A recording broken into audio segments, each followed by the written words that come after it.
안녕하세요. 저는 2024 전북 수업혁신 발표대회 대상을 차지한 전주 오송초등학교 장동민입니다. 저는 변화된 문식 환경에서 주체적인 독자 양성을 위한 읽기 교육을 연구했고 이를 학생들에게 적용했습니다.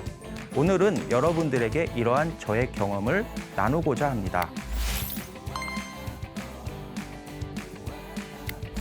저희 수업 영상은 총 2차시로 구성되어 있습니다. 그리고 오늘은 그 첫 번째 시간으로 저희가 이 수업을 계획하게 된 수업 고민에 대해서 설명드리겠습니다. 저희 수업의 목차는 첫 번째 수업 고민, 두 번째 수업 혁신 사례, 세 번째 소감으로 이루어져 있습니다. 그리고 오늘은 첫 번째 시간으로 수업 고민에 대해서 설명드리겠습니다. 사회 수업이었습니다. 5.18 광주 민주화 운동에 대해서 설명하는 시간이었습니다. 수업이 끝나고 한 학생이 선생님에게 다가와 이런 질문을 합니다. 선생님, 광주에 북한 특수부대원들도 있었대요. 이 질문을 들은 선생님은 어떻게 설명해야 될지 몰라서 당황했습니다. 그리고 이런 생각을 했습니다. 저 학생이 조금만 인터넷 정보를 확인했으면 이러한 질문을 하지 않았을 텐데 라는 고민을 갖게 되었습니다. 방금 교사가 겪은 상황의 원인은 바로 변화된 문식 환경 때문이라고 볼 수 있습니다. 과거 문식 환경은 소수의 지식인이 다수의 독자에게 지식을 전달하는 문식 환경이었다면 변화된 문식 환경, 즉 디지털 공간에서는 누구나 작가이자 독자가 될 수 있습니다. 이에 따라 출처를 알 수 없는 수많은 정보가 넘쳐나게 되었는데요. 인터넷 환경에 익숙한 우리 초등학생들은 출처를 알 수 없는 많은 정보, 즉 거짓 정보에 노출될 수밖에 없는 환경입니다. 그리고 지금 초등학생들은 바로 알파 세대라고 볼 수 있습니다. 알파 세대는 2010년 이후로 출생한 세대를 말하는데요.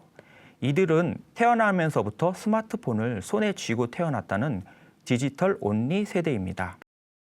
이들은 만 2세 이전에 약 70% 아이들이 디지털 기기에 노출된다고 하는데요. 이에 따라 자극적 단순 정보를 선택해 빠르게 읽거나 보고 끝까지 읽지 않는다는 특징이 있습니다. 이에 따라 학생들은 비판적 읽기에 취약한데요. 이러한 알파 세대의 읽기 특징을 시선 추적으로 확인해 보았습니다. 시선 추적은 학생이 읽는 동안 고글과 같은 시선 추적기를 활용해서 이 학생이 어느 부분을 읽고 집중해서 읽는지 확인할 수 있는 장비입니다.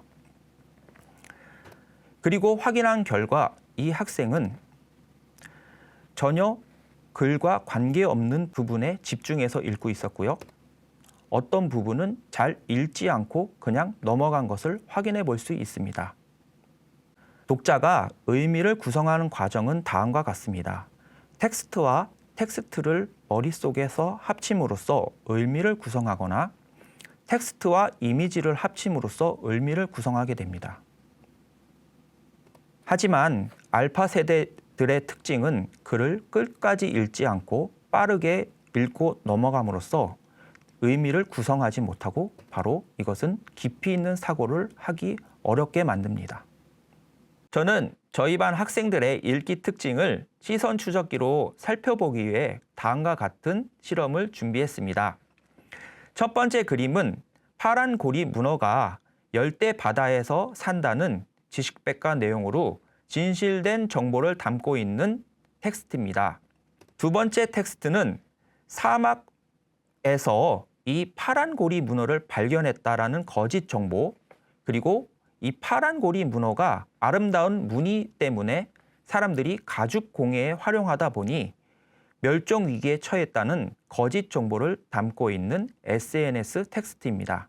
세 번째는 앞서 설명한 가죽 공예로 활용하다 보니 멸종 위기에 처했다는 정보가 거짓 정보였다는 세계 뉴스 내용으로 이는 진실된 정보를 담고 있는 텍스트였습니다.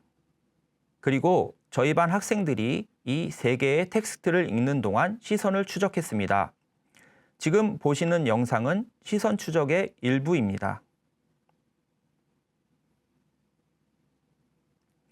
보시는 것에서 동그라미는 이 학생이 집중해서 읽은 부분을 의미하고 직선 부분은 이 학생이 시선이 이동한 것을 의미합니다. 지금 보시는 사진은 한 학생의 시선 추적 결과를 나타낸 그림입니다. 첫 번째 진실 텍스트에서 이 학생은 파란 고리 문어가 열대 바다에서 산다는 정보를 분명히 읽었습니다. 그리고 두 번째 거짓 텍스트에서는 이 파란 고리 문어를 사막에서 발견했다는 내용이었는데요. 이 거짓 정보, 두 상반된 정보를 보고도 이 학생은 이것이 이상하다는 것을 인식하지 못했습니다. 그리고 이 학생은 두 번째 SNS 거짓 정보를 담은 텍스트에서 파란 고리 문어가 가죽 가방으로 사용된다는 정보를 읽었는데요. 두 번째 세계 뉴스에서 이 정보가 거짓이라고 설명한 부분을 읽지 않고 그냥 넘어감으로써 이것이 잘못된 정보라는 것을 인식하지 못했습니다.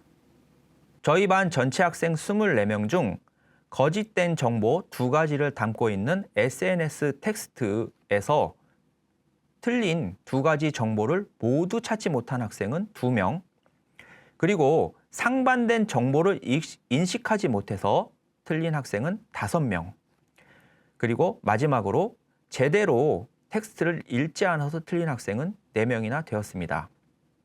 이렇게 알파 세대의 읽기 특징으로 인터넷에서 사실과 의견을 구분하지 못하는 상황이 벌어지자 피사 국제학업성취도 평가에서는 인터넷 상황을 주어주고 여기서 사실과 의견을 식별하는 문항을 출제하기 시작했습니다.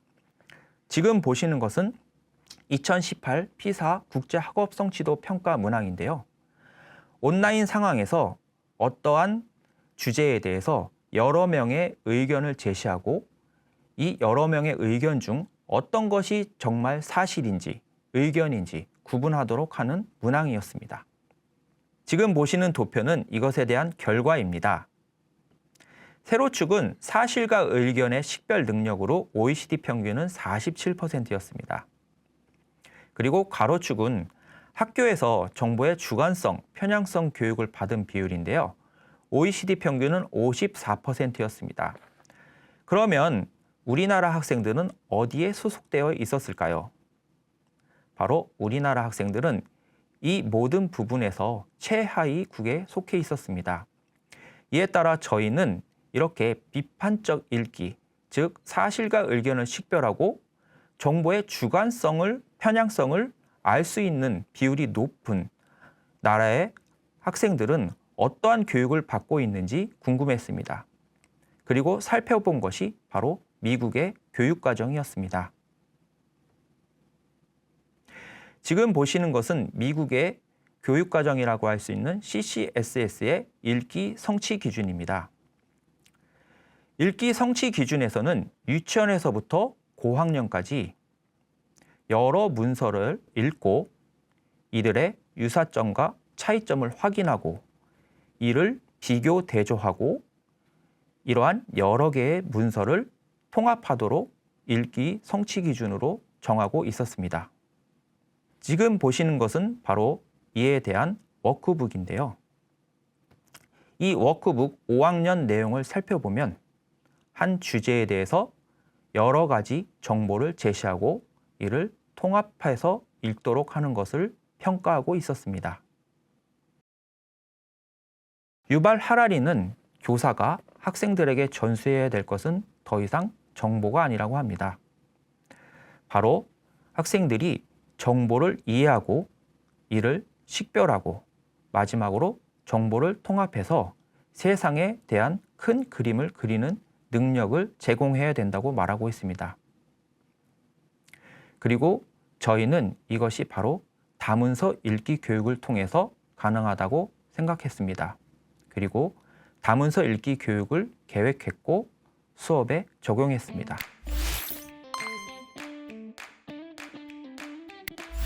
지금까지 저희 수업 고민을 들어주셔서 감사합니다. 오늘 수업이 선생님들께 큰 도움이 되셨으면 좋겠습니다. 이어서 다음 시간에는 소혜연 선생님이 다문서 읽기 교육에 대해서 자세히 설명드리겠습니다. 감사합니다.